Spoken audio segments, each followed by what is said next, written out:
الحمد لله على إحسانه والشكر له على توفيقه وامتنانه،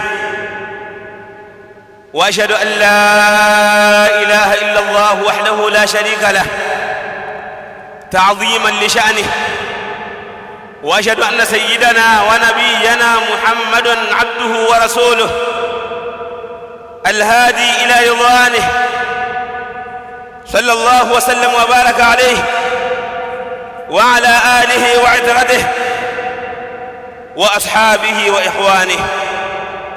معاشر المسلمين، أهل البدعة wazushi asufia, hawa masufi na wengineo katika watu wa bid'a wanasema kwamba si kila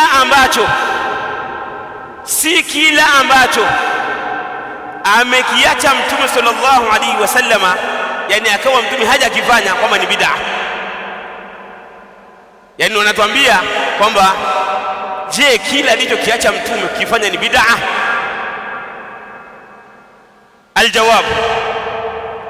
Aljawabu ayuha alahibba,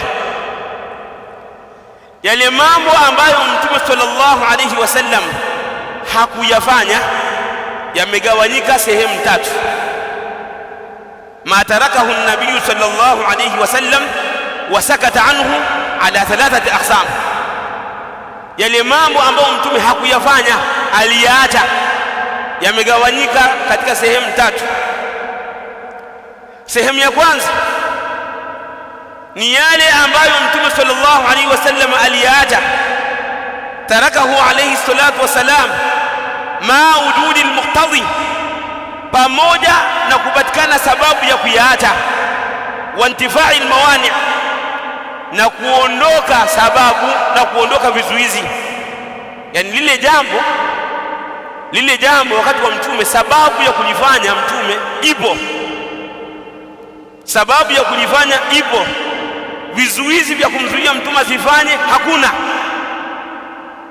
Hilo jambo kulifanya kwa sasa ni bid'a, kwa sababu sio maksudio ya Mtume sallallahu alaihi wasallam kulifanya, kwa sababu uwezekano wa Mtume kulifanya ulikuwepo lakini hakulifanya.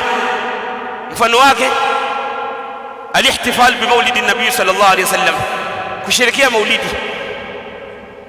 maulidi. Sababu ya kusherekea ilikuwepo zama za Mtume, naam, ilikuwepo, ni mazazi ya Mtume ndio sababu ya kusherekea na kumuadhimisha Mtume na kumpenda Mtume sallallahu alaihi wasallam na kumswalia Mtume.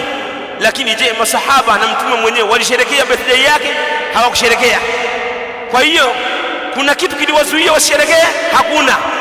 Kwa hiyo sio sunna, hiyo ni bid'a, kwa sababu uwezekano wa kufanya ulikuwepo na Mtume hakufanya.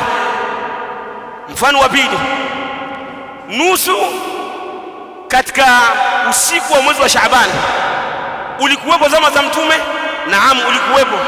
Uwezekano wa Mtume kuhuisha kwa ibada na kusherekea ulikuwepo? Naam, ilikuwepo. Mtume alifanya hivyo? Hakufanya. Kwa hiyo wewe ukija kufanya sasa hivi tunakwambia hiyo ni bid'a, kwa sababu Mtume uwezekano wa kufanya ulikuwepo lakini hakufanya, na hakuna kizuizi kilichomzuia. Kwa hiyo kufanya inakuwa ni bid'a, haifai kufanya, na mambo mengine yanaingia katika hiyo nukta.